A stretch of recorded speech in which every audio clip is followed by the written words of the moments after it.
అమెరికాలో ఏ తెలుగువాడికి కష్టం వచ్చినా కోమటి జయరాం ముందుంటారని పలువురు వక్తలు కొనియాడారు. టీడీపీతో ఆయనకు ప్రత్యేక అనుబంధం ఉందని, అమరావతి కోసం రైతులు ఉద్యమం చేస్తుంటే వారికి అనేక రకాలుగా సహాయం అందించారని తెలిపారు. కష్టకాలంలో టీడీపీ జెండాను ఇతర దేశాలలో రెపరెపలాడించిన ఘనత కోమటి జయరాందేనన్నారు. ఆంధ్రప్రదేశ్ ప్రభుత్వ ఉత్తర అమెరికా ప్రత్యేక ప్రతినిధిగా నియమితులైన కోమటి జయరాం అభినందన సభ ఘనంగా జరిగింది.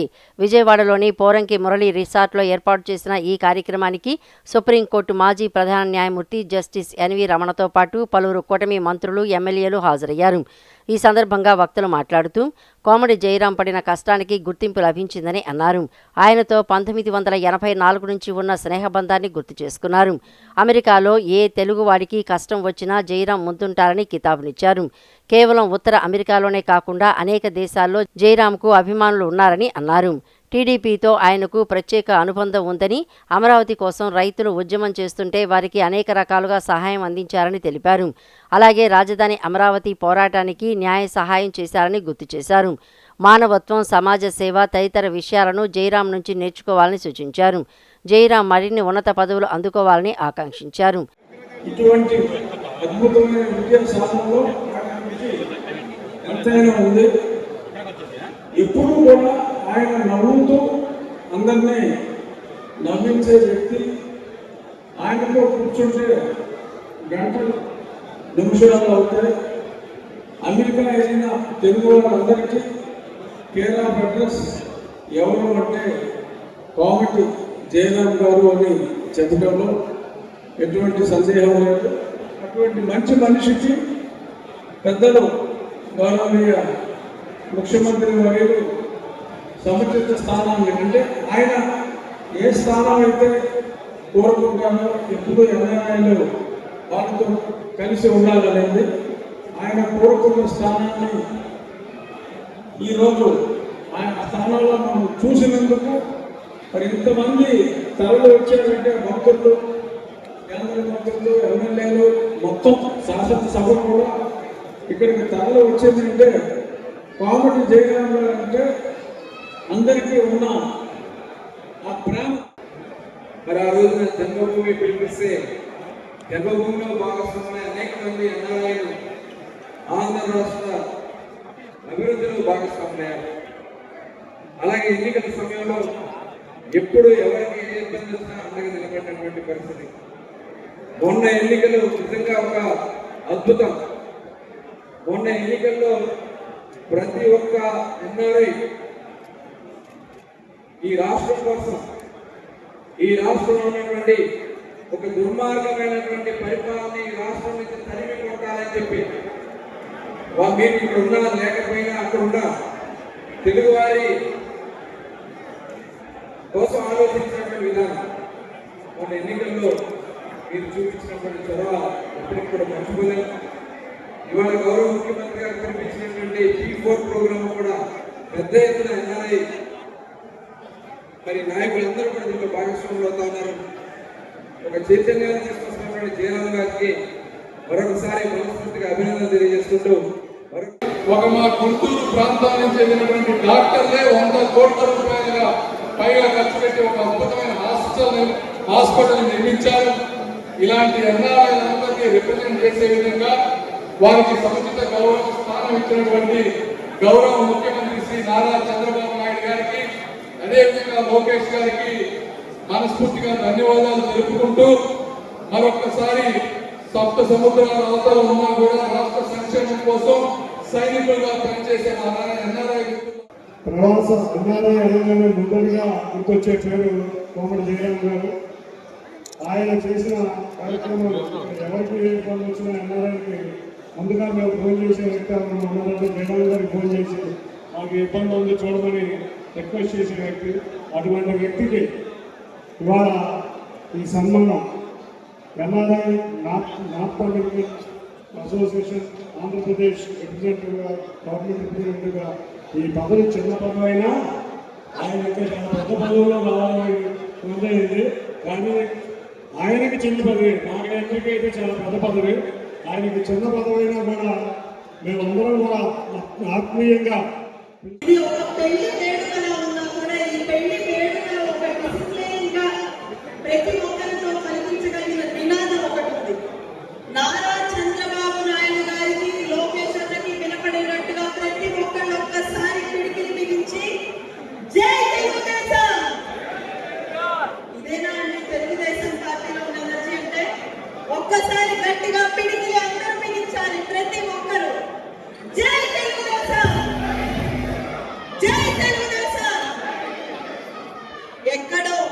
సముద్రం అవతల అమెరికాలో ఉన్నా కూడా ప్రతి తెలుగు వాడికి భరోసా ఇచ్చింది ఒక వ్యక్తి. సమస్య ఏదైనా కూడా అమెరికాలో ఖండాంతరాల్లో ఉన్నా కూడా ప్రతి తెలుగు వాడిని బాధ్యతగా ఒక కుటుంబ పెద్దలాగా చూసుకున్నది ఒక వ్యక్తి. అమెరికాలో ఉన్న అమరావతిలో ఉన్న చంద్రబాబు నాయుడు గారికి నమ్మకానికి బ్రాండ్ అంబాసిడర్ గా నిలిచిన వ్యక్తి మన కోమటి జయరాం గారు అని చెప్పి త్వరలో బీసీ రక్షణ చట్టం తీసుకురాబోతున్నట్లు మంత్రి సవిత తెలిపారు. బీసీల మాన ప్రాణాలకు భరోసా కల్పించేలా బీసీ రక్షణ చట్టం తీసుకురాబోతున్నట్లు చెప్పారు. కోర్టుల్లోనూ వీగిపోకుండా న్యాయ నిపుణులతో చర్చించామని అన్నారు. త్వరలో బీసీ రక్షణ చట్టం తీసుకురాబోతున్నట్లు మంత్రి సవిత తెలిపారు. దీనికి సంబంధించి ఇప్పటికే ముసాయిదా సిద్ధం చేసినట్లు తెలిపారు. కులం, వృత్తి పేరుతో దూషిస్తే కఠిన చర్యలు తీసుకుంటామని హెచ్చరించారు. బీసీ సంరక్షణ చట్టం విధి విధానాల రూపకల్పనపై విజయవాడ తాడిగడప బీసీ డైరెక్టర్ కార్యాలయంలో మంత్రులు సవిత, అచ్చెన్నాయుడు, కొల్లు రవీంద్ర చర్చించారు. చట్టం డ్రాఫ్ట్స్పై బీసీ ఎమ్మెల్యేలు, ఎమ్మెల్సీలు, బీసీ సంఘాల ప్రతినిధుల అభిప్రాయాలు తీసుకోవాలని నిర్ణయించారు. అనంతరం మంత్రి సవిత మీడియాతో మాట్లాడుతూ బీసీల మాన ప్రాణాలకు భరోసా కల్పించేలా బీసీ రక్షణ చట్టం తీసుకురాబోతున్నట్లు చెప్పారు. కోర్టుల్లోనూ వీగిపోకుండా న్యాయ నిపుణులతో చర్చించామని అన్నారు. దేశంలోనే తొలిసారిగా ఏపీలో చట్టం అమలు చేయబోతున్నామని అన్నారు. భేటీ వివరాలను సీఎం దృష్టికి తీసుకువెళ్లాలని నిర్ణయించినట్లు వెల్లడించారు. బీసీలను అన్ని రంగాల్లో అగ్రస్థానంలో నిలపాలన్నదే మా లక్ష్యమని మంత్రి సవిత తెలియజేశారు. ఈ బీసీల రక్షణ చట్టం గురించి ఏదైతే ముసాయిదా ఉందో దాని మీద మరి జోన్ వైజ్గా ఒక 5 జోన్లు వైజ్గా కూర్చొని మరి బీసీ సంఘాలతోనూ అదేవిధంగా బీసీ ప్రజాప్రతినిధులతో కూడా చర్చించి మరొకసారి ముఖ్యమంత్రి గారికి తెలియజేస్తామన్న విషయం కూడా తెలియజేస్తూ మరి ఏదైతే మాట చెప్పామో ఆ మాట మీద కట్టుబడి నిలబడే ప్రభుత్వం, కూటమి ప్రభుత్వం బీసీలు అన్ని రంగాల్లోనూ ముందుండాలి. ఒక పక్క ప్రతి ఒక్క 1 ఫ్యామిలీ 1 ఎంటర్‌ప్రెన్యూర్గా తయారు చేయడానికి ఏ విధంగా అయితే మనం ఒక పక్క ఆదరణ ద్వారా కావచ్చు, మరి ఎంఎస్ఎంఈ ద్వారా కావచ్చు, మరి ప్రతి ఒక్కరిని ఎంటర్‌ప్రెన్యూర్గా తయారు చేయాలనేది ముఖ్యమంత్రి గారి సంకల్పం అనే విషయం కూడా తెలియజేస్తూ మరి ఈ విషయంగా గతంలో కూడా చాలాసార్లు డిస్కస్ చేసాం. మా డైరెక్టర్ గారు, మా సెక్రటరీ గారు, అదేవిధంగా డిపార్ట్మెంట్ అందరూ కూడా చర్చించుకొని మరొకసారి ముఖ్యమంత్రి గారి దృష్టికి తీసుకెళ్ళి బీసీ ప్రొటెక్షన్ యాక్ట్కి ఏ విధంగా మనం అమలుపరచాలన్న విషయాన్ని కూడా మీకు తెలియజేస్తాం. బీసీల పట్ల అక్కడక్కడ వాళ్ళకి ఆస్తి నష్టం, ప్రాణ నష్టం, మాన నష్టం జరిగే దృష్ట్యా వాళ్ళకి భద్రత కల్పించాలని చెప్పేసి రాష్ట్ర ప్రభుత్వం చట్టం తేవాలని చెప్పేసి భావించడం జరిగింది. దానిలో భాగంగానే ఈరోజు గ్రూప్ ఆఫ్ మినిస్టర్స్తో సమావేశం అయ్యాము. అయితే అంతకుముందు న్యాయశాఖతోని బీసీ కమిషన్ కూడా ఒక స్టాట్యూటరీ బాడీ వారితోని తర్వాత అడ్వకేట్ జనరల్ వారి యొక్క ఒపీనియన్ కూడా తీసుకోవడం జరిగింది. ఆ రూపకల్పనలో చేసిన తర్వాత ఇది కంకరెంట్ లిస్టులో భాగం కాబట్టి నేషనల్ బ్యాక్వర్డ్ కమిషన్ యొక్క, ఎందుకంటే దేశం మొత్తం మీద అది మొదటిసారి మన రాష్ట్రం అమలు చేయాలనే దానిపైన ఎన్బీసీకి, నేషనల్ బ్యాక్వర్డ్ కమిషన్కి రిఫర్ చేయమని చెప్పేసి న్యాయ నిపుణులు కోరడం జరిగింది. భారతీయ జనతా పార్టీ కేవలం అధికారం కోసమో, ఒక కుటుంబం కోసమో పుట్టింది కాదని, అచంచలమైన సిద్ధాంతం మరియు దేశభక్తి పునాదులపై నిర్మితమైందని మంత్రి సత్యకుమార్ యాదవ్ పేర్కొన్నారు. 1951లో కేవలం 3 ఎంపీలతో ప్రారంభమైన ప్రస్థానం సిద్ధాంత బలం వల్ల నేడు ప్రపంచంలోనే అతిపెద్ద పార్టీగా ఎదిగిందని కొనియాడారు. పదవుల కోసం ప్రలోభాలకు లోగాకుండా 6 దశాబ్దాల పాటు అధికారం లేకపోయినా జెండాను వదలకుండా పనిచేసిన నిబద్ధత బీజేపీ కార్యకర్తలదని సత్యకుమార్ యాదవ్ స్పష్టం చేశారు. భారతీయ జనతా పార్టీ కేవలం అధికారం కోసమో, ఒక కుటుంబం కోసమో పుట్టింది కాదని, అచంచలమైన సిద్ధాంతం మరియు దేశభక్తి పునాదులపై నిర్మితమైందని మంత్రి సత్యకుమార్ యాదవ్ పేర్కొన్నారు. స్వాతంత్ర పోరాట సమయంలో కాంగ్రెస్ ఒక ప్లాట్ఫామ్గా ఏర్పడిందని, అయితే స్వాతంత్ర్యం వచ్చిన తర్వాత దానిని రద్దు చేయాలని గాంధీజీ కోరినా నాయకులు దానిని రాజకీయ ప్రయోజనాల కోసం వాడుకున్నారని విమర్శించారు. ఈ క్రమంలో దేశ సంస్కృతిని, వైభవాన్ని పునరుద్ధరించడానికి డాక్టర్ శ్యామ్ ప్రసాద్ ముఖర్జీ, దీన్ దయాళ్ ఉపాధ్యాయులు కలిసి 1951లో భారతీయ జనసంఘ్ను స్థాపించారని గుర్తు చేశారు. 1951లో కేవలం 3 ఎంపీలతో ప్రారంభమైన ప్రస్థానం సిద్ధాంత బలం వల్ల నేడు ప్రపంచంలోనే అతిపెద్ద పార్టీగా ఎదిగిందని కొనియాడారు. ఇందిరాగాంధీ విధించిన ఎమర్జెన్సీ కాలంలో ప్రజాస్వామ్యాన్ని కాపాడేందుకు అటల్ బిహారీ వాజ్పేయి, అద్వానీ వంటి నాయకులు 20 నెలల పాటు జైలు శిక్ష అనుభవించారని, అణచివేతను ఎదిరించిన ఘనత తమ పార్టీదేనని పేర్కొన్నారు. భారతీయ జనతా పార్టీ దేశంలో అన్నిటికన్నా ముందు ముందు ఈ దేశానికి కావాల్సిన అవసరాలు మీరు చెప్పేది. దేశంలో రక్షణ వ్యవస్థ పటిష్టంగా ఉండాలా? ఎందుకంటే కొన్ని యుగాల పాటు మన దేశం మీదకి మొఘళ్ళు కానీ, లేదా పోర్చుగీస్ వాళ్ళు కానీ, లేదా డచ్లు కానీ, లేదా బ్రిటిష్ వాళ్ళు కానీ అనేక మంది దాడులు చేస్తూ ఉన్నారు. మనల్ని ఎప్పుడు బానిసలుగా చేసుకుంటున్నారు. లక్షల కోట్ల విలువ కలిగిన మన సంపదని ఆ దేశాలకు దోసుకు వెళ్ళారు. ఈ పరిస్థితుల్లో మార్పు రావాలంటే మన దేశంలో కూడా బలీయమైన రక్షణ వ్యవస్థ ఉండాలనే ఉద్దేశంలో ఎవరు ఊహించని రోజుల్లో 1964లోనే మొట్టమొదటిసారిగా భారతీయ జనసంఘ్ మన దేశానికి అణ్వాయుధాలు కావాలి, మన దేశానికి కూడా ఆటం బాంబు ఉండాలని చెప్పారు. ఆనాడు విధానాలు ఇదిగా ఉండేవి. ఆనాడు కాంగ్రెస్ ప్రభుత్వ విధానం ఏంటంటే చీనీ ఇండియా బాయ్ బాయ్ అని, చైనా వాళ్ళు మనం ఇద్దరం ఒకటి అని. ఒకవైపు చైనా వాళ్ళు అది అనుకుంటూనే రెండవ వైపు వాళ్ళు అన్ని రకాలుగా ఎదుగుతూ మనల్ని తొక్కేసి, ఈ రాబోయే రోజుల్లో అటల్ బిహారీ వాజ్పేయి దేశానికి ప్రధానమంత్రి అవుతాడు అని ఆనాడే చెప్పాడు. ఆనాడే చాలామంది అడిగారు వాళ్ళని, మీరు ఈ ప్రభుత్వంలోకి రా, మీకు ఈ శాఖ ఇస్తాం, ನೀವು ప్రభుత్వంలోకి రా, ఈ శాఖ ఇస్తామని. కానీ సిద్ధాంతానికి కట్టుబడి ఉన్నాం. మేము అధికారంలోకి వచ్చినా రాకపోయినా ఈ జెండాకి కప్పుకొనే మేము తుదిశ్వాస విడుస్తాం తప్ప ఒకరు ఏదో ప్రలోభాలకు లొంగి అధికారం కోసం వచ్చే బాపతి కాదని చెప్పి సుదీర్ఘకాలం పాటు ఎక్కడ 1951లో ఏర్పాటు చేసిన పార్టీ పనిచేస్తా అంటే అధికారం దగ్గరలో లేదు. 6 దశాబ్దాలు అయిపోయినాయి, 60 సంవత్సరాలు అయిపోయినా అధికారంలో లేదు. ఎవడైనా నిరుత్సాహపడిపోతాడు, ఇంకేంత పార్టీ ఎక్కడ కుదురుతుందని.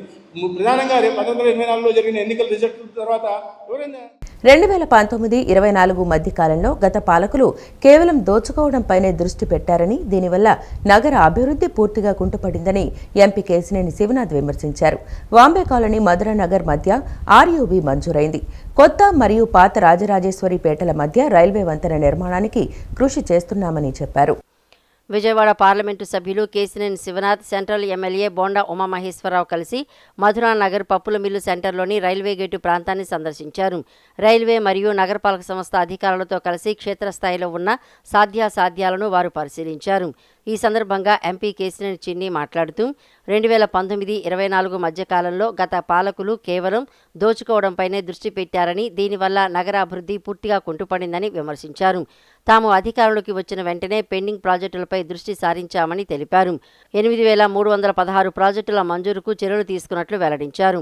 వాంబే కాలనీ మధురానగర్ మధ్య ఆర్యూబీ మంజూరైందని, కొత్త మరియు పాత రాజేశ్వరిపేటల మధ్య రైల్వే వంతెన నిర్మాణానికి కృషి చేస్తున్నామని చెప్పారు. 2029 ఎన్నికల నాటికి సెంట్రల్ నియోజకవర్గంలోని అన్ని రైల్వే పెండింగ్ ప్రాజెక్టులను పూర్తి చేస్తామని ఆయన ధీమా వ్యక్తం చేశారు. రైల్వేలు ఈ నియోజకవర్గం నిండా ఎన్నో రైల్వే లైన్లు వెళ్తున్నాయి. ఆ రైల్వే లైన్లకి ఎంతో ట్రాఫిక్ బ్లాక్ అవుతుందని వారు నన్ను దగ్గరుండి తీసుకువెళ్ళి అన్నింటినీ మేము ఇద్దరం పరిశీలించిన తర్వాత దీన్ని నిరంతరం ఆయన మానిటరింగ్ చేస్తాం. నాకు ఒక టైంలో అయితే ఆయన మానిటరింగ్ చేసి, సార్ మీరు చేయకండి, నేను ఏదో ఒకటి చేసుకొస్తాను, మీరు నిరంతరం రోజు ఫోన్ చేస్తే నాకు కూడా కొంచెం భయంగా ఉందన్నట్టు చెప్పాను. అట్లా ఆయన నిరంతరం నన్ను అప్రమత్తం చేసి ఇక్కడ ఉన్న ఈ నియోజకవర్గంలో మెయిన్ సమస్యలైన ఎల్సీ నెంబర్ 8, ఎల్సీ నెంబర్ 316 రెండు గొండల ప్రాంతంలో ఉన్నాయి. అది కాకుండా ఎల్సీ నెంబర్ 7 ఈ ప్రాంతంలో ఉన్న ఎల్సీ నెంబర్ 7, దీనికి తోడు కొత్త రాజేశ్వరిపేట పాత రాజేశ్వరిపేట మధ్య ఎల్సీ నెంబర్ 1E, దీనికి తోడు వాంబే కాలనీ నుంచి మేము ఆ రోజు అక్కడికి వెళ్ళాం. వాంబే కాలనీ నుంచి మధురానగర్లో వెళ్ళే దగ్గర గేట్ లేకపోయినా 1,00,000 మంది నివసిస్తున్న వాంబే కాలనీ నుంచి మధురానగర్కి కనెక్ట్ చేస్తే సిటీకి వాంబే కాలనీ అత్యంత దగ్గరగా ఉంటుంది కాబట్టి అక్కడ వేయాలి కంపల్సరీ అని వారు చెప్పిన మీదట అక్కడికి వెళ్ళి పరిశీలించి రైల్వే మంత్రి గారిని కలిసి అక్కడ ఆర్యూబీ కూడా శాంక్షన్ చేసుకోవడం జరిగింది. త్వరలో వీటన్నిటి పనులు మొదలవుతాయి. ఇవాళ ప్రత్యేకంగా గొండల ప్రాంతం గురించి ఒకటే చెబుతాను. ఎంతోమంది మహానాయకులు వచ్చామని చెబుతూ ఉంటారు. ఒక్కళ్ళు కూడా గొండల ప్రాంతంలో ఒక్క మట్టి కూడా ఏ నాయకులందరూ ఉండి ఇవాళ ఊరు పేరు గొప్ప ఊరికి దెబ్బ అన్నట్టు ఆ ప్రాంతంలో ఏదన్నా కార్యక్రమాలు చేశారంటే అది బోండా ఉమాగారి. ప్రభుత్వ విప్ బోండా ఉమామహేశ్వరరావు మాట్లాడుతూ గత ప్రభుత్వాల నిర్లక్ష్యం వల్ల నిలిచిపోయిన పనులను పట్టాలెక్కిస్తున్నామని తెలిపారు. 2009లో ప్రారంభమైన గుణదల ఆర్ఓబీ పనులు నాటి కాంగ్రెస్ నేతల అవినీతి వల్ల, కాంట్రాక్టర్ల కోర్టు కేసుల వల్ల అణిగిపోయాయని గుర్తు చేశారు. వైఎస్ఆర్సీపీ హయాంలో కోర్టు ఇబ్బందులు తొలగినా పనులు చేపట్టలేదని దుయ్యబట్టారు. ప్రస్తుతం ఎంపీ చిన్ని ఢిల్లీ స్థాయిలో రైల్వే మంత్రితో జరిపిన చర్చల ఫలితంగా నిధులు మంజూరయ్యాయని, వచ్చే 15 రోజుల్లో 316 గుణదల ఆర్ఓబీ పనులు ప్రారంభమవుతాయని స్పష్టం చేశారు. ఆర్ఓబీ నెంబర్ 8 అనేది ఎక్కడా ఎవరు పట్టించుకోలే. మళ్ళా 24లో పార్లమెంట్ సభ్యుడిగా శివనాథ్ చిన్ని గారు, ఇక్కడ నేను ఎమ్మెల్యే గెలిచినాక దాని మీద నిరంతరం మానిటరింగ్ పెట్టాం, నిరంతరం ఫాలో అప్. ఇప్పటికే జిఎం లెవెల్లో, డిఆర్ఎం లెవెల్లో, ఏడిఆర్ఎం లెవెల్లో స్థానికంగా అనేక సార్లు ఇక్కడ ఇంజనీర్లు అందరితో మీటింగ్ పెట్టి దాన్ని ఒక కొలికి తీసుకొచ్చాం. పార్లమెంట్ సభ్యులు చిన్ని గారు అయితే ఢిల్లీలో ఇప్పటికీ ఒక 20 సార్లు రైల్వే మినిస్టర్ని కలవటం కానీ, రైల్వే బోర్డు అధికారులను కలవటం కానీ జరిగింది. ఈ శ్రమ, ఈ ప్రయత్నం, లోపం లేని, విరామం లేని పోరాటం వల్ల ఒక ఫలితాలు సాధించాం. సంతోషంగా ఉంది. 2 బ్రిడ్జిలు, 2 ఆర్ఓబీలు గుంటల్లో ఉన్నాయి. 316 ఒకటి, గేట్ నెంబర్ 8 ఒకటి. 316 అయితే టెండర్ పిలిచేసాం. టెక్నికల్ బిడ్ శాంక్షన్ అయిపోయింది. అలాగే ఫైనాన్షియల్ బిడ్ కూడా అయిపోయింది. ఇంకొక 15 రోజుల్లో వాళ్ళకి వర్క్ ఆర్డర్ ఇస్తారు. ఆ వర్క్ ఆర్డర్ ఇవ్వగానే అత్యంత వైభవంగా గుణదల ప్రజల సమక్షంలో ప్రజల చేతనే శంకుస్థాపన చేపిస్తాం. దాన్ని ఒక 15 రోజుల్లో, 15-20 రోజులు అంటే వీళ్ళకి పార్లమెంట్ సమావేశాలు ఉన్నాయి ఏప్రిల్ 2వ తారీఖు వరకు. ఏప్రిల్ నెలలో శంకుస్థాపన 316 బ్రిడ్జి నెంబరు ఆర్ఓబీకి గ్యారంటీ. కాగ్ నివేదిక రాష్ట్ర ప్రభుత్వ ఆర్థిక నిర్వహణపై తీవ్ర హెచ్చరిక అని మాజీ రాజ్యసభ సభ్యుడు డాక్టర్ నర్రెడ్డి తులసిరెడ్డి అన్నారు. కాగ్ అక్షింతలతోనైనా చంద్రబాబు ప్రభుత్వం కళ్లు తెరిచి ఆర్థిక క్రమశిక్షణ పాటించాలని సూచించారు. దేశ సార్వభౌమత్వాన్ని అమెరికా అధ్యక్షుడు డొనాల్డ్ ట్రంప్కు తాకట్టు పెట్టారని ప్రధాని నరేంద్ర మోడీపై విమర్శలు చేశారు. స్థానిక సంస్థలకు సకాలంలో ఎన్నికలు నిర్వహించకుండా ప్రత్యేక అధికారులను నియమించడం రాజ్యాంగ విరుద్ధమన్నారు. కాగ్ నివేదికలో పేర్కొన్న అంశాల నేపథ్యంలో రాష్ట్ర ప్రభుత్వం ఆర్థిక క్రమశిక్షణ పాటించాలని రాజ్యసభ మాజీ సభ్యులు, కాంగ్రెస్ పార్టీ రాష్ట్ర మీడియా చైర్మన్ తులసిరెడ్డి సూచించారు. శనివారం విజయవాడలోని ఆంధ్రరత్న భవన్లో నిర్వహించిన మీడియా సమావేశంలో ఆయన మాట్లాడారు. 2024-25 ఆర్థిక సంవత్సరానికి సంబంధించి నివేదికను ఇటీవల శాసనసభలో ప్రవేశపెట్టారని ఆయన గుర్తు చేశారు. ఆ నివేదికలో రాష్ట్రానికి ఆర్థిక క్రమశిక్షణ లోపించిందని, భవిష్యత్తు ఆర్థిక స్థిరత్వంపై ఆందోళన వ్యక్తమైందని పేర్కొన్నారు. రాష్ట్రం భవిష్యత్తులో గడ్డు పరిస్థితులను ఎదుర్కొనే ప్రమాదం ఉందని కాగ్ హెచ్చరించిందన్నారు. 2024-25 బడ్జెట్లో 68,747 కోట్లు అప్పు ఉంటుందని అంచనా వేయగా చివరకు 81,071 కోట్లు అప్పు తీసుకున్నారని వివరించారు. అంటే అంచనాల కంటే 16% అధికంగా అప్పులు పెరిగాయని చెప్పారు. ఇవి ప్రత్యక్ష అప్పులు మాత్రమేనని, పరోక్ష అప్పులు అదనంగా ఉన్నాయని తెలిపారు. బడ్జెట్లో 32,717 కోట్ల మూలధనం వ్యయం అంచనా వేయగా చివరకు 16,141 కోట్లు మాత్రమే ఖర్చు చేసినట్లు తెలిపారు. రాష్ట్ర ప్రభుత్వానికి ఆర్థిక క్రమశిక్షణే లేదు, రాష్ట్రానికి ఆర్థిక స్థిరత్వం లేదు. ఆంధ్రప్రదేశ్ భవిష్యత్తు అంధకార బంధురం. ఆంధ్రప్రదేశ్ భవిష్యత్తు చాలా గడ్డుకాలంగా ఉంటుంది అని కాగ్ తీవ్రమైనటువంటి వ్యాఖ్యలు చేయడం జరిగింది. దానికి ఎస్టాబ్లిష్ చేస్తూ కొన్ని ఉదాహరణలు ఇచ్చింది. అందులో ప్రధానమైనది అప్పులకు సంబంధించి 2024-25లో బడ్జెట్ ఎస్టిమేట్లో 68,743 కోట్ల రూపాయలు అప్పు చేస్తామని బడ్జెట్లో చూపించడం జరిగింది. ఎంత? 68,743 కోట్ల రూపాయలు. కానీ చివరికి సంవత్సరం చివరి నాటికి యాక్చువల్స్ వాస్తవంగా ఎంత అప్పు చేసింది గవర్నమెంటు? 81,071 కోట్లు. అంటే 16%. అనుకున్న దానికంటే 16% అప్పు ఎక్కువ చేసింది. అదే సమయంలో మూలధన పెట్టుబడి వ్యయం, క్యాపిటల్ ఎక్స్పెండిచర్ 50% తగ్గింది. అప్పేమో 16% పెరిగింది, మూలధన వ్యయమేమో 50% తగ్గింది. బడ్జెట్ ఎస్టిమేట్ ఏమో మూలధన వ్యయము 32,713 కోట్ల రూపాయలు ఖర్చు పెడతామని చెప్పారు. ఆఖరికి ఎంత ఖర్చు పెట్టారు? కేవలం 16,141 కోట్ల రూపాయలు. అంటే 50% తగ్గింది. అంటే 10,145 కోట్ల రూపాయలు కేంద్రం నుండి రావాల్సిన గ్రాంట్ తగ్గిపోయింది. మరి పదే డబుల్ ఇంజన్ చెప్పేసి సుత్తగొడుతూ ఉంటారు. మరి డబుల్ ఇంజన్ ఉన్నప్పుడు అనుకున్న గ్రాంట్ కంటే 10,000 కోట్ల రూపాయలు ఎందుకు తగ్గింది? గంటల తరబడి జగన్ మీడియా ముందుకు వచ్చి సోది చెబుతున్నారని ప్రజలు భావిస్తున్నారని ఎమ్మెల్యే గల్లా మాధవి ఎద్దేవా చేశారు. ప్రభుత్వం జగన్ హయాంలో చేసిన అప్పుల కుప్పపై శ్వేతపత్రం విడుదల చేసిందని తెలిపారు. కాగ్ అని సరిగ్గా పలకలేని వాళ్లు గంటల తరబడి ప్రెస్ మీట్లు పెట్టి మాట్లాడుతున్నారని విమర్శించారు. మాజీ సీఎం జగన్మోహన్ రెడ్డి పాలనపై గుంటూరు వెస్ట్ ఎమ్మెల్యే గల్లా మాధవి తీవ్రస్థాయిలో విమర్శలు గుప్పించారు. శనివారం నాడు మీడియాతో మాట్లాడుతూ గంటల తరబడి జగన్ మీడియా ముందుకు వచ్చి సోది చెబుతున్నారని ప్రజలు భావిస్తున్నారని ఎమ్మెల్యే ఎద్దేవా చేశారు. జగన్ నిజాలు మాట్లాడితే బాగుండేదని, ఆయన పాపాల భారాన్ని కూటమి ప్రభుత్వంతో పాటు ప్రజలు మోస్తున్నారని మండిపడ్డారు.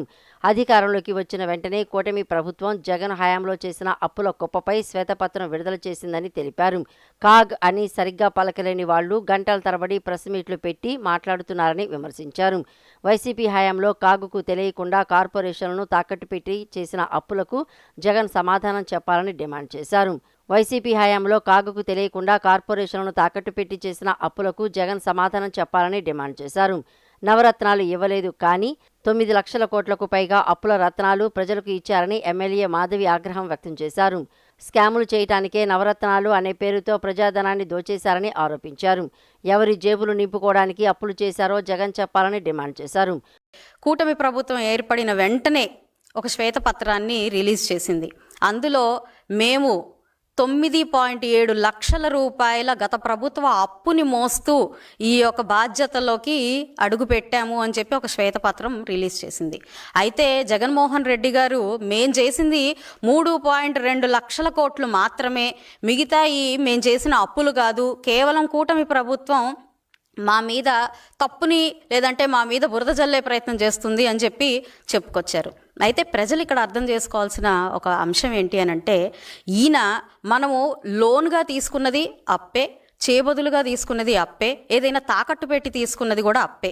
ఈరోజు లోన్గా తీసుకున్న అప్పులు మాత్రమే మనకు కనిపిస్తున్నాయి కాబట్టి అవి మాత్రమే అప్పులు. మీరు వెనక నుంచి ఎవరికి చెప్పకుండా కనీసం కూడా వారి కనుసన్యంలో కూడా లేకుండా తీసుకున్న అప్పులు కూడా మనం చేసిన అప్పులే, అది ప్రజల మీద పడే భారంగానే మనం అర్థం చేసుకోవాలి. ఈరోజు కాగ్ అనే పేరు ఫుల్ ఫామ్ కూడా సరిగ్గా పలకడం రాని కూడా వ్యక్తులు కూర్చొని దాని గురించి, ఆ రిపోర్ట్ల గురించి మాట్లాడుతూ ఆ అప్పుల గురించి మాట్లాడుతున్నారు. మరి కాగు కూడా తీరిగ్గా తెలుసుకున్న అంశాలు, మరి దాదాపుగా 2 లక్షల కోట్ల రూపాయల అప్పు మీరు ఎక్కడా కాగు రిపోర్ట్లో కనిపించకుండా కార్పొరేషన్ని తాకట్టు పెట్టి తీసుకున్న అప్పులు మరి అప్పులే కదా. ఇవన్నీ ప్రతి అంశం మీరు ఎన్ని తాకట్టు పెట్టి తీసుకున్నారు, మున్సిపల్ కార్పొరేషన్ నిధులన్నీ ఎటు డైవర్ట్ చేసి ఆ డబ్బులన్నీ తీసుకున్నారు, ఇలాగ ప్రతిదీ కూడా ప్రతి అంశం కూడా అప్పు కిందకే వస్తుంది. అవి దాదాపుగా చిలికి గాలివానలాగా మీకు 9.7 లక్షల కోట్ల అప్పు కూటమి ప్రభుత్వం ఏర్పడే నాటికి మీరు ప్రజలకు అందించిన ఒక వరం. అదే మీరు చెప్పే రత్నం, 9 రత్నాల్లో 10వ రత్నంగా మీరు ప్రజలకు అందించిన రత్నం ఏదైతే ఉందో అది 9.7 లక్షల కోట్ల అప్పు. మీరు చేసిన తప్పుని గ్రహించండి. ప్రజలు మిమ్మల్ని ఎందుకు ఓడించారో ఒక అనలైజేషన్కి రండి. దాన్ని బట్టే మీరు మీ వ్యూహాల్ని రచించుకోండి తప్ప బురద జల్లే వ్యూహాల్ని రచించి ఈరోజు ప్రజల్ని మభ్యపెట్టే ప్రయత్నం చేయకండి. ప్రజలు మునుపులాగా ఇప్పుడు ఈ రోజున అలాగ లేరు. చాలా ముందుకి, చాలా విశ్లేషణతో ముందుకెళ్లే ప్రజలే ఈరోజు మన రాష్ట్రంలో ఉన్నారు. కాబట్టి పేదల ఇళ్ల స్థలాల విషయంలో ప్రభుత్వం అనుసరిస్తున్న కాలయాపన ధోరణి సరైంది కాదని సిపిఐ నేత ముప్పాళ్ల వెంకటేశ్వరరావు విమర్శించారు. రానున్న 3 ఏళ్లలోనే జిల్లాల వారీగా పేదలందరికీ ఇళ్ల స్థలాలు పంపిణీ చేయాలని డిమాండ్ చేశారు. ఈ అంశంపై ఈ నెల 24న పార్టీ ఆధ్వర్యంలో నిరసన చేపట్టనున్నట్లు తెలిపారు. పేదల ఇళ్ల స్థలాల విషయంలో ప్రభుత్వం అనుసరిస్తున్న కాలయాపన ధోరణి సరైంది కాదని సిపిఐ నేత ముప్పాళ్ల వెంకటేశ్వరరావు విమర్శించారు. గతంలో ఇందిరాగాంధీ హయాంలో 5 సెంట్లుగా ఉన్న నివేశన స్థలం క్రమంగా తగ్గుతూ వచ్చిందని, కనీసం 3 సెంట్ల స్థలం ఇవ్వాలన్న డిమాండ్ను ప్రభుత్వం అంగీకరించినా అమలు చేయడంలో నిర్లక్ష్యం చేస్తోందని మండిపడ్డారు. ఈ ఎన్నికల్లో ఇచ్చిన వాగ్దానాన్ని వచ్చే ఎన్నికల నాటికి పూర్తి చేస్తామని చెప్పడం హాస్యాస్పదమని, రానున్న 3 ఏళ్లలోనే జిల్లాల వారీగా పేదలందరికీ ఇళ్ల స్థలాలు పంపిణీ చేయాలని డిమాండ్ చేశారు. ఈ అంశంపై ఈ నెల 24న పార్టీ ఆధ్వర్యంలో నిరసన చేపట్టనున్నట్లు తెలిపారు.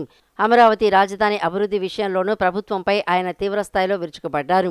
ముఖ్యంగా మంత్రి నారాయణ తీరును తప్పుపడుతూ రాజధాని ప్రాంతంలోని రహదారులు అస్తవ్యస్తంగా ఉన్నాయని, తాడికొండ వంటి ప్రాంతాల్లో గుంతల వల్ల వాహనదారులు తీవ్ర ఇబ్బందులు పడుతున్నా మంత్రి పట్టించుకోవటం లేదని విమర్శించారు. 20 నెలలుగా ఈ సమస్యలు కనపడటం లేదా అని ప్రశ్నించారు. రాజధానిని సోలార్ స్ట్రీట్గా మారుస్తామని చెబుతున్న చంద్రబాబు నాయుడు కనీసం లింకు రోడ్లకు సోలార్ వీధి దీపాలు ఏర్పాటు చేయలేరా అని నిలదీశారు. ఈ 2 సెంట్లు 3 సెంట్లు అనే కీలకమైనటువంటి ఈ నివేశన స్థలాలని మొట్టమొదటిగా ప్రతిపాదన పెట్టింది సిపిఐ పార్టీనే. గతంలో ఇందిరాగాంధీ గారు ఉన్న రోజుల్లో 5 సెంట్లు స్థలాన్ని ఇచ్చారు. ఆ తర్వాత 3 సెంట్లు అయింది. అది చివరికి 1 సెంట్ అయింది, సెంటున్నర అయింది. కనీసం గ్రామీణ ప్రాంతాల్లో పేదలకి ఒక పాడి గేదె ఉన్నా, 4 జీవాలున్నా కనీసం 3 సెంట్లు అవసరమైనటువంటిది ప్రభుత్వం అంగీకరించి ఆచరణలో పెట్టడాన్ని కాలయాపన చేయటం సరైంది కాదు. రేపు రాబోయే ఎన్నికల నాటికి ఈ ఇళ్ల స్థలాలని లేదా పక్కా ఇళ్ల విషయాన్ని కంప్లీట్ చేస్తాము అని ఆ మధ్యలో ముఖ్యమంత్రి గారు ఒకసారి పేర్కొనడం జరిగింది. అంటే ఈ ఎన్నికలకు ఇచ్చిన వాగ్దానం మరో ఎన్నికల ముందు అమలు జరుపుతాము అని చెప్పేటువంటి మాట ఏమాత్రమూ సహేతుకమైంది కాదు.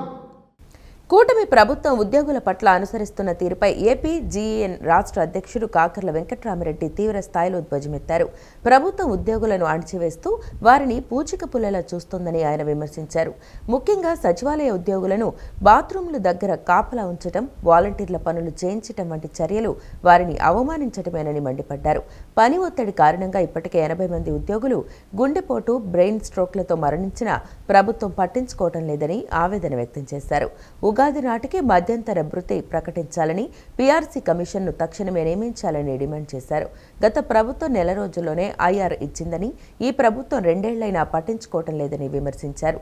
ప్రభుత్వం తన వైఖరి మార్చుకోకపోతే జిల్లా స్థాయి నుంచి రాష్ట్ర స్థాయి వరకు భారీ ఎత్తున ఉద్యమిస్తామని, మిగిలిన సంఘాల నాయకులు కలిసి రాకపోయినా ఉద్యోగులతోనే ఆందోళనలు నిర్వహిస్తామని వెంకట్రామిరెడ్డి హెచ్చరించారు. ఏ ఒక్క ఉద్యోగికి, ఒక్క వర్గానికి ఈ ప్రభుత్వం న్యాయం చేయలే.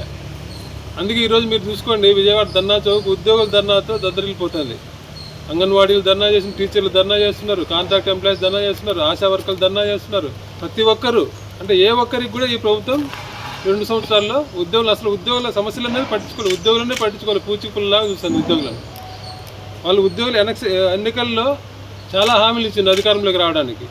ఆ హామీల సంగతి పక్కన పెడితే ఉద్యోగులకు రెగ్యులర్గా రావాల్సినవి, వాళ్ళకు హక్కుగా రావాల్సిన డిఎల్ ప్రమోషన్లు కూడా ఇవ్వడం లేదు ప్రభుత్వం.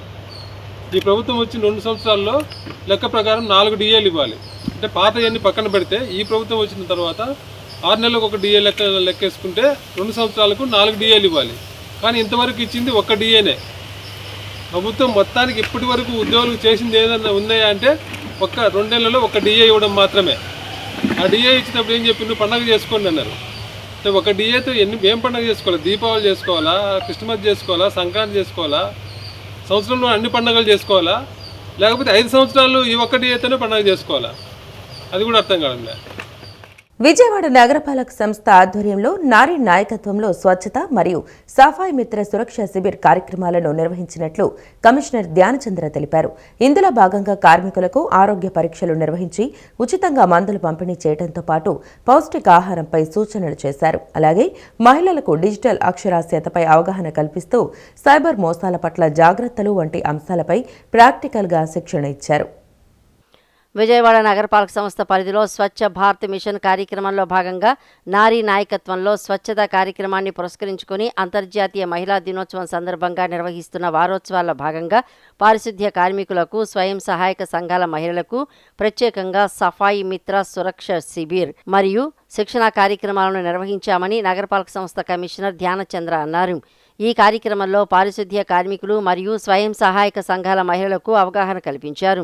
ముఖ్యంగా పారిశుద్ధ్య కార్మికుల భద్రత, ఆరోగ్య పరిరక్షణ కోసం సఫాయి మిత్ర సురక్షా శిబిరాలను నిర్వహించి వారికి ఆరోగ్య పరీక్షలు చేసి ఆరోగ్యంతో, పౌష్టిక ఆహారంతో ఎలా ఉండాలి వంటి అంశాలపై అవగాహన కల్పించి వారి అనారోగ్య సమస్యలకు చికిత్స నిమిత్తం మందులను పంపిణీ చేశారు.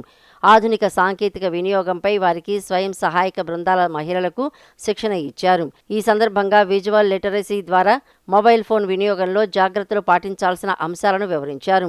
తెలియని లింకులపై క్లిక్ చేయకూడదని, సైబర్ మోసాల నుండి ఎలా రక్షించుకోవాలో వారికి అవగాహన కల్పించారు.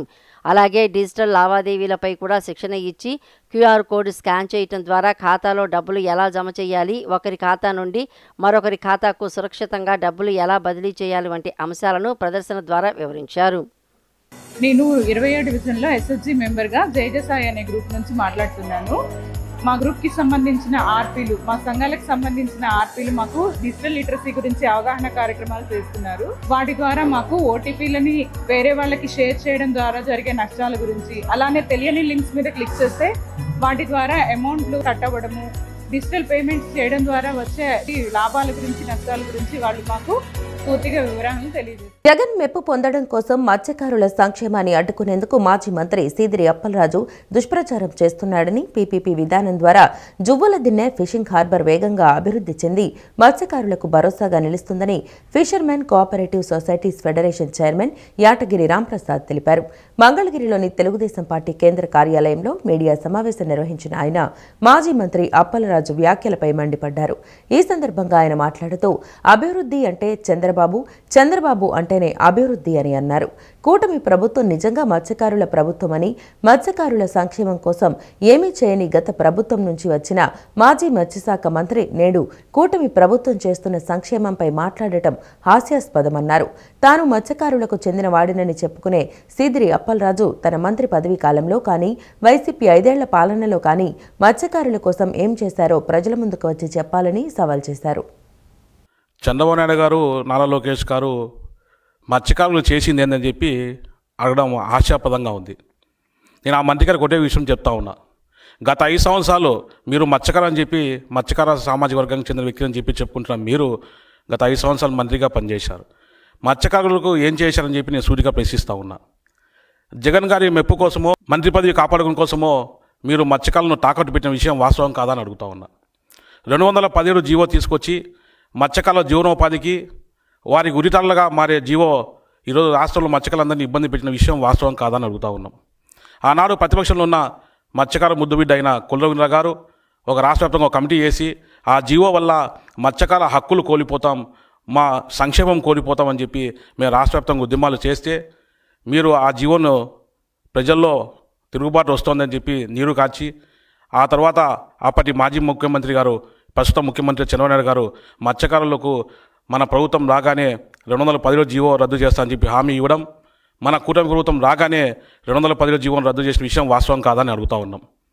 ఈరోజు వేట సమయంలో మత్స్యకారులు జీవనోపాధికి వెళ్ళినప్పుడు ఆ వేటగాడు ఏదైనా ప్రమాదశాతం నిలవపడి చనిపోతే ఇచ్చే నష్టపరిహారం కూడా మీరు ఎన్నో రకాలుగా కొరలు వేశారు. మీకు అమ్మఒడి వస్తుందనో, కరెంటు బిల్లు పెరిగిందనో, ఇతర కారణాలు చూపిస్తూ ఆ కుటుంబాలను ఇబ్బంది పెట్టిన విషయం వాస్తవం కాదని అడుగుతూ ఉన్నాం. 2018 నుంచి ఇప్పటి వరకు పెండింగ్లో ఉన్న 95 కుటుంబాలకు సంబంధించి ఈరోజు మేము వారం కిందటే ఆ కుటుంబాలకు ఆర్థిక సాయం చేయడం నారా చంద్రబాబు నాయుడు కూటమి ప్రభుత్వం విషయం కాదని అడుగుతూ ఉన్నాం. ఏప్రిల్ 1 నుంచి అమల్లోకి రానున్న 4 లేబర్ కోడ్లను రద్దు చేయాలని ఐఎఫ్టీయూ రాష్ట్ర అధ్యక్షులు కె పోలారి డిమాండ్ చేశారు. లేబర్ కోడ్స్ రద్దు కోరుతూ ఈ నెల 23న చలో విజయవాడ పేరిట భారీ ప్రదర్శన, ధర్నా నిర్వహించనున్నట్టు తెలిపారు. కార్మికులు పెద్ద ఎత్తున పాల్గొని విజయవంతం చేయాలని పిలుపునిచ్చారు. ఐఎఫ్టీయూ జాతీయ కమిటీ పిలుపు మేరకు ఎన్టీఆర్ జిల్లా కమిటీ ఆధ్వర్యంలో ధర్నా చౌక్ వద్ద నిరసన కార్యక్రమం నిర్వహించారు. ఈ ధర్నాలో ఆటో, మోటార్, హమాలీ కార్మికులు పెద్ద సంఖ్యలో పాల్గొన్నారు. ఈ సందర్భంగా కె పోలారి మాట్లాడుతూ కార్మిక వర్గం వ్యతిరేకిస్తున్న 4 లేబర్ కోడ్లను కేంద్ర ప్రభుత్వం అమల్లోకి తీసుకురావడం అన్యాయమన్నారు. పాత కార్మిక చట్టాలను కొనసాగించాలని డిమాండ్ చేశారు. రాష్ట్రంలో 8 గంటల పనిని 10 నుంచి 12 గంటల వరకు పెంచే విధంగా చట్టం చేయటం కార్మికులకు నష్టమన్నారు. ఆటో, హమాలీ కార్మికులకు సంక్షేమ బోర్డు ఏర్పాటు చేయాలని, ఎన్నికల హామీలను అమలు చేయాలని ప్రభుత్వాన్ని కోరారు. లేబర్ కోడ్స్ రద్దు కోసం ఈ నెల 23న జరగనున్న చలో విజయవాడ కార్యక్రమాన్ని కార్మికులు విజయవంతం చేయాలని పిలుపునిచ్చారు. కార్మిక వర్గం దేశవ్యాప్తంగా కార్మిక సమ్మె చేస్తూ ఉన్న మోదీ కనిపించలేదు. ఇవాళ కార్మిక వర్గం దాడి చేస్తూ మొత్తం చట్టాలను అమలు కోరుకుంటూ ఉన్నారు. దీన్ని వ్యతిరేకిస్తూ ఉన్నాం. ఐఎఫ్టీయూ జాతీయ కమిటీ ఈ ఏప్రిల్ 1 నుంచి లేబర్ కోడ్లు అమలు చేసే రకంగా డిమాండ్ చేస్తూ దేశవ్యాప్తంగా పార్టీ ఈరోజు కార్యక్రమం చేస్తూ ఉన్నాం. రేపు 20 కూడా చలో విజయవాడ కార్యక్రమం నిర్వహిస్తూ ఉన్నాం. ఏదేమైనా ఈ లేబర్ కోడ్ని వ్యతిరేకిస్తా చంద్రబాబు ప్రభుత్వం తన స్వప్రయోజనాల కోసం, కేంద్రంలో పదవి కోసం ఇవాళ కార్మిక వర్గం దాడి చేస్తూ ఉంది. లేబర్ కోడ్ని ఒక రకంగా అమలు చేయడానికి ముందుకెళ్తా ఉంది. అదే రకంగా లేబర్ కోడ్లు అమలులో రాకముందే 10 గంటలు పనిచేస్తూ అసెంబ్లీ తీర్మానం చేసి చట్టం చేశారు. ఈ రకంగా కార్మిక వర్గంలో దాడి చేస్తూ రాష్ట్ర సంపద మాత్రం దోచిపెడతా ఉన్నారు. ఆటో కార్మికుడికి హామీ అమలు చేయడానికి మనకు అవకాశం లేదు. అదే రకంగా సామాన్య కార్మిక వర్గకి హామీలు అమలు చేయరు, మహిళలకి హామీలు అమలు చేయరు, నిరుద్యోగులకి హామీలు అమలు చేయరు. హామీని అమలు చేయడానికి డబ్బులు లేని రకం మాట్లాడుతున్నారు. కానీ వేల కోట్ల రూపాయల వల్ల పరిశ్రమలు దారదత్తం చేస్తూ ఉన్నారు. విజయవాడ నగరపాలక సంస్థ పరిధిలో దోమల వ్యాప్తిని నియంత్రించేందుకు బుడమేరు కాలువలో విస్తృత స్థాయిలో యాంటీ లార్వా ఆపరేషన్లు చేపట్టినట్లు అధికారులు తెలిపారు. కాలువలో పేరుకుపోయిన చెత్త, వ్యర్థాలను బోట్ల సహాయంతో పూర్తిగా తొలగిస్తూ పరిశుభ్రత చర్యలు చేపట్టారు. దోమల పెరుగుదలకు కారణమయ్యే లార్వాను పూర్తిగా నిర్మూలించేందుకు ఆధునిక సాంకేతికతను వినియోగించారు. విజయవాడ నగరపాలక సంస్థ పరిధిలో దోమల వ్యాప్తిని నియంత్రించేందుకు బుడమేరు కాలువలో విస్తృత స్థాయిలో యాంటీ లార్వా ఆపరేషన్లు చేపట్టినట్లు అధికారులు తెలిపారు. నగర కమిషనర్ ధ్యానచంద్ర ఆదేశాల మేరకు బయాలజిస్టు కామేశ్వరరావు ఆధ్వర్యంలో ఈ చర్యలు చేపట్టారు. ఈ కార్యక్రమంలో భాగంగా బుడమేరు కాలువలో పెరిగిన గుర్రపు డెక్కలు ట్రాక్సర్ మిషన్ సహాయంతో తొలగించారు. కాలువలో పేరుకుపోయిన చెత్త, వ్యర్థాలను బోట్ల సహాయంతో పూర్తిగా తొలగిస్తూ పరిశుభ్రత చర్యలు చేపట్టారు. దోమల పెరుగుదలకు కారణమయ్యే లార్వాను పూర్తిగా నిర్మూలించేందుకు ఆధునిక సాంకేతికతను వినియోగించారు. డ్రోన్ సహాయంతో కాలువగట్లు మరియు చేరుకోలేని ప్రాంతాల్లో ప్రత్యేక ఎంఎల్ ఆయిల్ స్ప్రే చేయటం ద్వారా అక్కడ ఉన్న లార్వాను నిర్మూలించే చర్యలు చేపట్టారు. ఈ చర్యల ద్వారా దోమల ఉత్పత్తిని ప్రారంభ దశలోనే అడ్డుకోవడం సాధ్యమవుతుందని అధికారులు తెలిపారు. విజయవాడ నగరంలో దోమల ద్వారా వ్యాపించే వ్యాధులను నియంత్రించేందుకు నగరపాలక సంస్థ నిరంతరం ప్రత్యేక కార్యక్రమాలు నిర్వహిస్తోందని, అందులో భాగంగా కాలువలు, నీటి నిల్వ ప్రాంతాలు, మురుగునీటి మార్గాలు వంటి ప్రాంతాల్లో యాంటీ లార్వా చర్యలు క్రమం తప్పకుండా చేపడుతున్నట్లు వివరించారు. నగర ప్రజలు కూడా తమ ఇళ్ల పరిసరాల్లోనూ నీరు నిల్వ ఉండకుండా జాగ్రత్తలు తీసుకోవాలని, దోమల నివారణ చర్యల్లో నగరపాలక సంస్థకు సహకరించాలని అధికారులు విజ్ఞప్తి చేశారు. జనసేన పార్టీ సభ్యత్వం యొక్క ప్రాముఖ్యతను కార్యకర్తలకు పార్టీ అందించే భరోసాను తెలియజేస్తూ రూపొందించిన మా ఇంటి పెద్ద కొడుకు షార్ట్ ఫిల్మ్ను ఉప ముఖ్యమంత్రి పవన్ కళ్యాణ్ రాజకీయ కార్యదర్శి ఎమ్మెల్సీ పిడుగు హరిప్రసాద్ లాంఛనంగా ప్రారంభించారు. ఒక కుటుంబ కథను అత్యంత సహజంగా, భావోద్వేగభరితంగా చూపించిందని కొనియాడారు. జనసేన పార్టీ సభ్యత్వం యొక్క ప్రాముఖ్యతను కార్యకర్తలకు పార్టీ అందించే భరోసాను తెలియజేస్తూ రూపొందించిన మా ఇంటి పెద్ద కొడుకు షార్ట్ ఫిల్మును మంగళగిరిలో ఉప ముఖ్యమంత్రి పవన్ కళ్యాణ్ రాజకీయ కార్యదర్శి ఎమ్మెల్సీ పిడుగు హరిప్రసాద్ లాంఛనంగా ప్రారంభించారు. జొన్న రాజేష్ నిర్మాతగా, గాదే నాగభూషణం దర్శకత్వంలో తెరకెక్కిన ఈ చిత్రాన్ని మంగళగిరి నియోజకవర్గ ఇన్ఛార్జ్ చిల్లపల్లి శ్రీనివాసరావుతో కలిసి ఆయన వీక్షించారు. ఈ సందర్భంగా పిడుగు హరిప్రసాద్ మాట్లాడుతూ, ఈ చిత్రం ఒక లఘు చిత్రంలా కాకుండా ఒక కుటుంబ కథను అత్యంత సహజంగా, భావోద్వేగ భరితంగా చూపించారని కొనియాడారు. సభ్యత్వం తీసుకున్న జన సైనికుల కుటుంబాలకు పవన్ కళ్యాణ్ ఏ విధంగా అండగా నిలుస్తున్నారో ఈ చిత్రంలో కళ్లకు కట్టినట్లు వివరించారని, కొన్ని సన్నివేశాలు కళ్లు చెమర్చేలా ఉన్నాయని ఆయన భావోద్వేగానికి లోనయ్యారు. అద్భుతమైన నటన కనబరిచిన ప్రధాన నటుడు ఉండవల్లి పార్థసారథితో పాటు దర్శకుడు నాగభూషణాన్ని, నిర్మాత రాజేష్ను మరియు సాంకేతిక బృందాన్ని ఆయన ప్రత్యేకంగా అభినందించారు. దీన్ని అమ్మేసి నిన్ను కాపాడుకుంటానయ్యా, అమ్మేస్తా, ఈ పుస్తకం అమ్మేస్తానయ్యా. అమ్మా, మీరు పుస్తకం అమ్ముకోవాల్సిన అవసరమే లేదమ్మా. పవన్ కళ్యాణ్ గారు మీకు ప్రమాద బీమా కింద 2.5 లక్షలు పంపించారమ్మా. తీసుకోండి. ఏంటి, పవన్ కళ్యాణ్ గారు మాకు 2.5 లక్షలు పంపించారా? ఏంటి, బంధువులు అయినోళ్ళు పుట్టి పెరిగిన ఈ ఊళ్ళో వాళ్లే పట్టించుకొని ఈ రోజుల్లో పవన్ కళ్యాణ్ గారు మాకు 2.5 లక్షలు పంపించడం ఏంటయ్యా? బాబాయ్, జనసేన సభ్యత్వం తీసుకుంటే ప్రమాదవశాత్తు మరణిస్తే 5 లక్షల రూపాయలు, అదే గాయాల పాలైతే 2.5 లక్షల వరకు ప్రమాద బీమా వర్తిస్తుంది.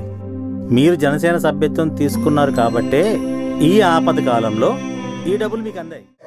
మంగళగిరిలోని లోకల్ టాలెంట్ ఎవరైతే ఇక్కడ మంగళగిరి నుంచి ఉన్నారో, బయట నుంచి కాకుండా ఇక్కడి నుంచే నటీనటులను ఎంపిక చేసి ఈ షార్ట్ ఫిల్మ్ని రూపొందించడం చాలా